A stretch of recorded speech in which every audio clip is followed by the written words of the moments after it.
In this video, I will show you how to create a Hulu account.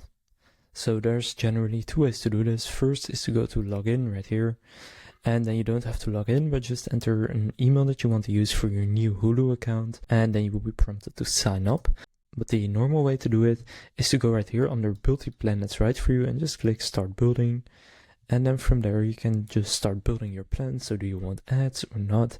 So for example, no ads will cost you an extra $9. Then do you want Disney Plus or ESPN Plus, whatever you want to have. And then do you want live TV? And then from there you can just click choose this plan. Then from there you will need to enter your email and then continue. And then you will need to confirm that it is your email. Then enter a password, name, birth date and gender. And then from there you've already created your account. Now you will just need to add billing info to actually start your plan. So right here you can see this specific one is $19.99 per month, which is Disney Plus and Hulu, both with no ads. And then from here just enter your payment details and then you can click agree and subscribe, and then you will have created your Hulu account and you can start watching it. So now you know how to create a Hulu account. If this video was helpful, please consider leaving a like and subscribing to my channel. With that being said, I will see you in the next video.